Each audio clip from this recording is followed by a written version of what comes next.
technology has come a really long way, which allows us to enjoy, high success rates, and while actually using a single embryo for transfer, and by doing so, we lower the risk associated with multiple pregnancies. And I will show you to do that, we basically grow the embryos as far as we can in the laboratory. We do genetic testing on the embryos, and then we freeze them, and that allows us then to pick one embryo and expect about close to 80% success.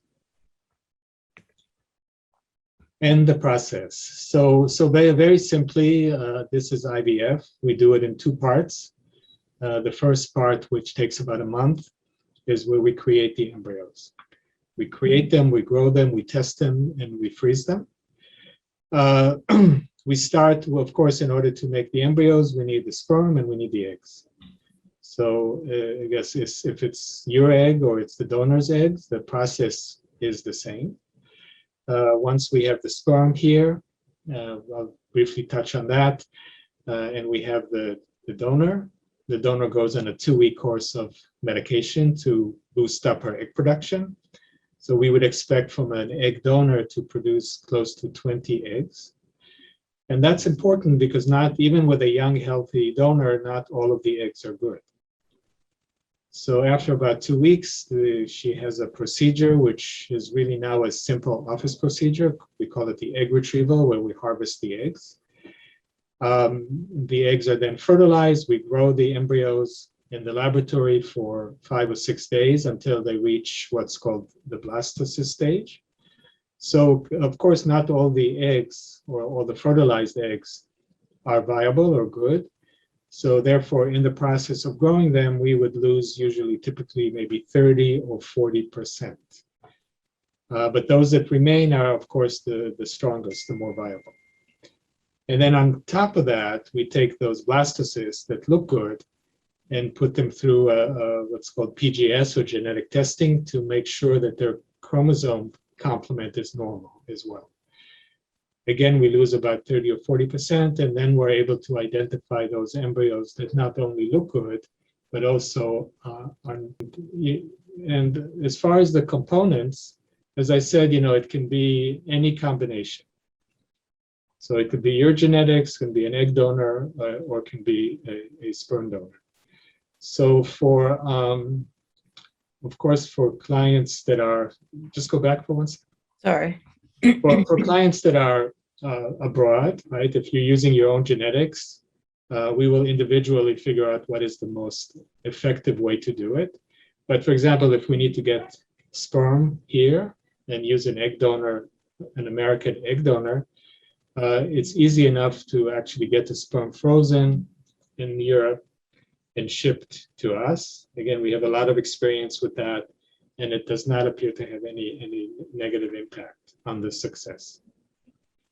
Of course, if it's the female partner who is going to have the IVF and use a surrogate, it's just of course, a little bit more difficult because she will need to do the IVF process, and we can coordinate with the local clinic in most cases and have the process started in Europe and then completed here, so that way you only need to spend a few days. I'll talk more about the egg donors, who they are, how we pick them, how we screen them, and how we do what's called the matching, and the same with sperm donors. So if you require a sperm donor, we will work with a sperm bank. With egg donors, we generally use our own donors, our own pool of donors. Yes, next. So as I said, we have our own database, our own pool of donors. We have probably at this point close to 100 donors, and even though you only need one, right, it has to be the right one. So some people actually go through the database and cannot find the right donor. In those cases, we will help you. We'll go out and find a donor from basically outside pools. And when we look for donors, of course, we look for women who are healthy, women essentially that we think will have good eggs, and women that will respond to the medication and produce 15 to 20 eggs. Uh, that number is important because, as I said, when we go through the process, there's an attrition both on the growing of the embryos and doing the genetic testing. So if we start with 15 to 20 eggs, we usually end up with 5 or 6 genetically normal embryos, which for most people would be sufficient to have definitely one child. We're looking for women who are healthy and have good eggs, so we do a very thorough screening of the donors. Just to highlight a few of the things that we do, we do a medical evaluation, making sure they're in good health. We do what we call the ovarian reserve testing, make sure that they have good ovarian function. So the fact that they're young doesn't guarantee that they have good eggs. So we confirm that. We do a psychological evaluation, which basically the purpose of that is twofold. One is to make sure that they're mentally intact, that no medical health issues, but also to make sure that they understand what the implication of donating your eggs. Because mostly they're young women, 20 to 30, mostly unattached, single, mostly will plan to have children down the road. So we just want to make sure that whatever we're doing to them, this includes the medical treatment as well as the whole process, is not something that will come back and haunt them in the future. Next slide. So the sperm donor, again, just to make it clear, if you are the donor, we'll basically freeze your sperm and use the frozen sperm for the process. If you can come here to do the freezing, great. If you can't, we'll do it locally without really any difference in the outcomes. So we've learned a lot through COVID that we can do things differently. And that's one of the things that we've changed. In the past, we used to ask or require the clients to come to the US to give their sperm, and we don't do that anymore, just because we find that it's easy and we get the same exact success. So even if you can travel and you prefer not to, that's absolutely fine.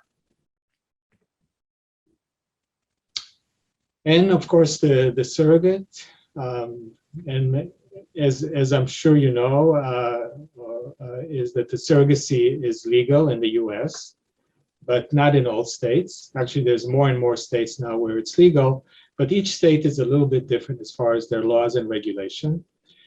Also, when you work with a surrogate in the US, you most of the time you have to work with what we call a surrogacy agency. So that's an agency, a company that will basically recruit the surrogates. They usually take care of the legal arrangements. They take care of the health insurance. They create an escrow account. They do all these things that are necessary for the process. Our job when working with a surrogate is basically just to make sure that they're what we call good surrogates, right? That they're healthy, they have no health issue, they don't have any mental issues. And basically the primary requirement for a surrogate is that she has her own children. That is the most important because it allows us basically to look at her history, review her previous pregnancies, deliveries, and that way it makes it easy to predict how she'll do on her next pregnancy. So again, most of the surrogates are 20 to 40. I'd say 30 to 40 is more common. We look for women who basically are healthy, who have a normal BMI or somewhat within the normal range. So you go to the agency, they find you a candidate, you like the candidate, they send us the records, we review the records. If everything looks good, we bring the surrogate here and we complete her screening, medical screening, psychological screening. One of the things that I recommend highly is that you spend a little bit of time with the surrogate. And again, we can do this easily remotely now. If you wish to come and spend some time with her, we will do it while she's visiting the clinic. So, and by the end of that clinic visit, which is about a half day long, and if everyone is satisfied, everyone is happy, you like her, she likes you, we think it's a good match, testing is good, you go back to the agency and sign the legal arrangements. and then we're ready to do the embryo transfer. What I just like to mention before we talk about COVID is the fact that the way the process works in the U.S. is on the average it takes usually a couple of months to find an egg donor. It typically takes maybe 6 to 8 months to find a surrogate. So usually the way that it normally works is that you start everything in parallel. You take care of the sperm. You start looking for an egg donor. Usually within a couple of months you're ready to make your embryos. And then the embryos are frozen, and usually within 6 to 8 months, that's the average wait for a surrogate. We have a surrogate, and then we can go through the process. Of course, when COVID first hit, it sort of caught all of us completely unprepared. Right? No one could have ever imagined that something like this could happen in the 21st century in the Western Hemisphere. And sure enough, it did happen, and we had to, of course, adjust. And we've learned quite a bit, and gave all of us a chance to reassess everything, our priorities, but for us, mostly the fact that we want to make sure that the process itself is safe. And so when COVID first started, we basically closed the clinic for a few months because we weren't really sure. The risk to the staff, the risk to the patient, the risk to the babies. And as time went on, we reopened, I think it was in May of 2020, of course, way before we had the vaccine. And we've sort of learned how to adjust the protocols and the testing, especially working with surrogates who have to often travel in.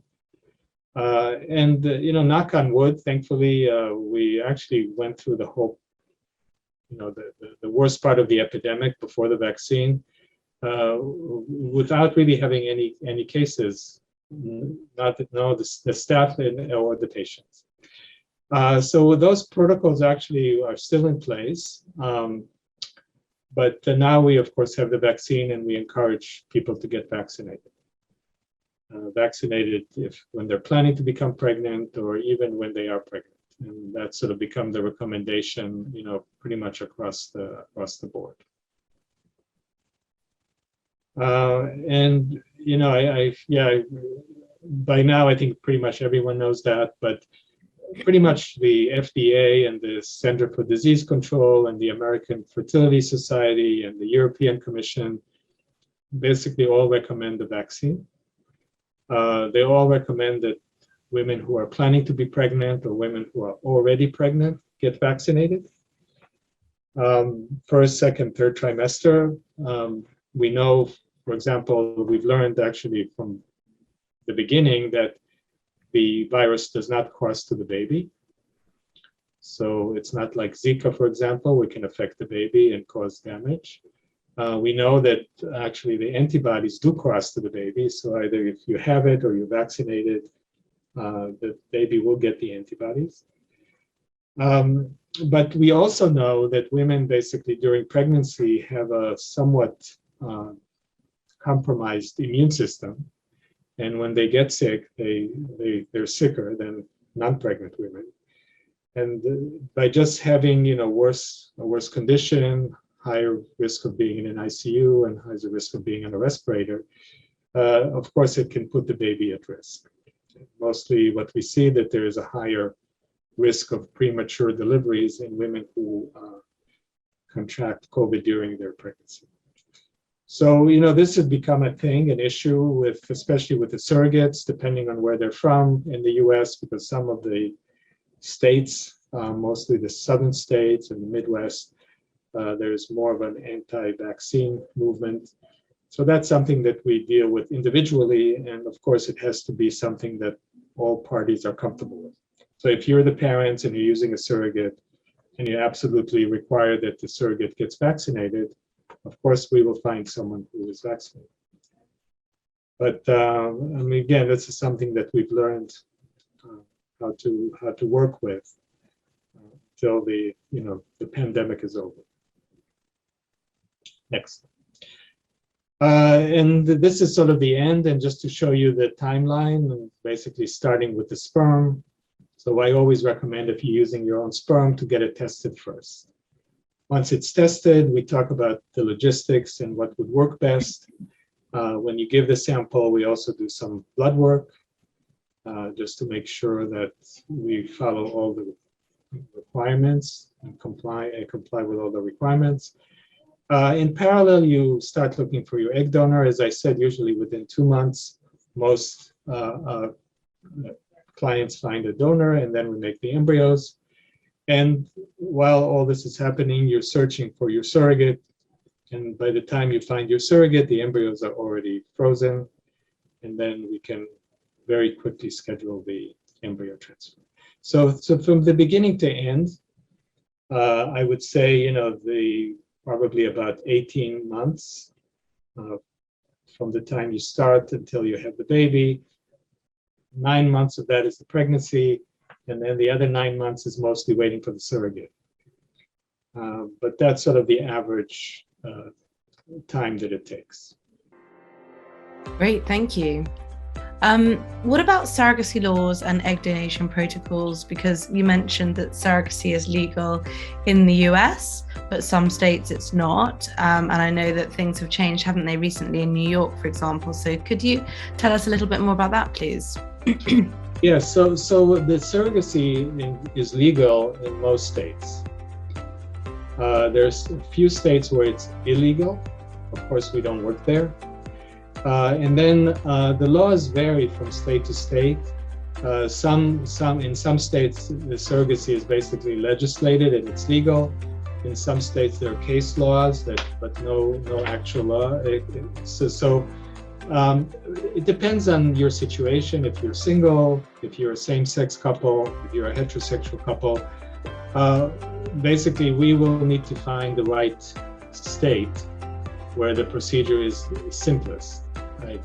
Simplest in the sense that one of the things that is commonly done in the US is what is called a pre-birth order. And a pre-birth order is basically when the surrogate is pregnant, the attorney goes to court and the court declares you as the legal parents, which means that when the baby's born, your names, and that's true whether you're a heterosexual couple or same-sex couple, your names go on the birth certificate as the parents. And may not sound like a big deal, but it really is, because it makes everything very simple afterwards. Simple in any states. Our donors are mostly local, but some of them are not. So we work with both local donors and donors from around the country, and the same for surrogates. In terms of the egg donation process, you went through the stages just now, and you also mentioned for people who might be coming from another state or coming abroad. Is there anything else that you want to elaborate on that people might want to know? So the egg donors we use are basically American egg donors. So, and I said it's either you use what we call fresh eggs or frozen eggs. The eggs can come from our database or from an external database. For us, it doesn't really matter where you find your donor. I think it's really, really important to take the time and feel comfortable with the donor. The thing that maybe separates the US egg donation from other countries, mostly Europe, is that you basically can have unlimited information on the donor. In fact, that's what often makes it attractive for Europeans to travel to the US for egg donation, because you can see basically what we call the profile of the donor, that has pictures, has tons and tons of information about herself, her family, what she does, her hobbies. And in fact, if some parents, just to be more comfortable with their choice, ask to speak to the donor and even meet her. And that's also possible. So that's sort of one of the big differences as far as the information that you get about the donor, because mostly in Europe, depending on the country, the information is very, very little. So it's strictly anonymous, and no pictures, or nothing really that you can identify the donor. And for the intended parent coming from abroad or from another state, the time to come over for procedure is quite small, isn't it, if you've already got the eggs? So of course, it depends on what you need. So for example, if you require an egg donor and a surrogate, and you're providing your own sperm, that's one scenario when you basically can just send the sperm in and you don't really have to come in, pretty much until the baby's born if you don't want to. For those who basically are using an egg donor and having the embryos transferred to themselves, then yes, so there needs to be an evaluation done and preparation. And in most cases, depending on the country, and depending on whether we can find a clinic or a doctor who is willing to help, most of this can be done locally, and that way you can limit your stay here for just a few days around the embryo transfer. And do lots of people who want to donate eggs get turned away, as in, is it a small proportion of people who meet that criteria? Yes, so I said that when we actually recruit donors, we expect to turn away definitely over 90%, usually 95% of the applicants. So, and we turn them away for different reasons. We start with a psychological assessment and the ovarian function testing, because if the ovarian function isn't good, then it doesn't really matter how great they are, they won't qualify. And then we slowly complete the workup, and like I said, we end up with about 5% plus minus of the applicants that make it into the database. Mm-hmm. And what about the matching process? How does that work? So again, we look at it, and the first step is the screening. We do that to make sure the donor is okay. The second step is the matching, and for that, we turn to you and ask you for your criteria. We have a database that you can actually view online. Some people prefer to do that. Some people prefer to actually be sort of guided through it. Personally, I think it's probably, in my opinion, my experience, is better if you give us your requirements or your ideas, and then we will help you find a few candidates. It's just a little bit, I think emotionally, it's a little bit easier. So the matching is really something that it's entirely up to you. You tell us what is important. Of course, the longer your list, the longer it will take to find the right candidate. But because you're really picking the genetics of your child, I do think that that's a place that you need to take the time and be comfortable. Definitely. And then someone else has also asked whether you would normally do a fresh or a frozen transfer. Yes. So as I showed you in that diagram of the process, we no longer do fresh transfers. In all cases, we freeze the embryos. Almost all cases, we do the genetic testing. And the fact that the freezing technology has advanced to a point where it doesn't really affect the embryo viability, allows us to, separating the creation of the embryo from the embryo transfer, allows us to optimize both parts. So in the past, we used to actually synchronize the donor and the recipient, basically on the same cycle, and take the eggs, make the embryos, and at the same time prepare the recipient. And that worked, but not really very well, because you're always compromising in some way, because you want to make sure that it's all lined up.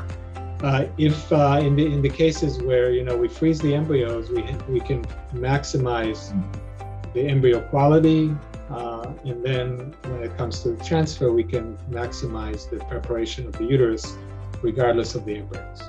Which I presume makes it easier for people who might be traveling from abroad or from further afield. Right, of course, and that's the convenience part. But as far as the process itself, even if you live across the street, you still get the same. Yeah. And in terms of success rates, they have improved for frozen transfers. Yeah, so I think the goal and I think we've sort of reached that, is to basically show that there's no difference in the outcome between fresh and frozen embryos. Mm-hmm. And in fact, for the reasons that I mentioned, that it allows us to synchronize, coordinate better, we do get better results with frozen transfers than we do with fresh transfers. Interesting. So we do basically only, I don't remember the last time we did a fresh transfer.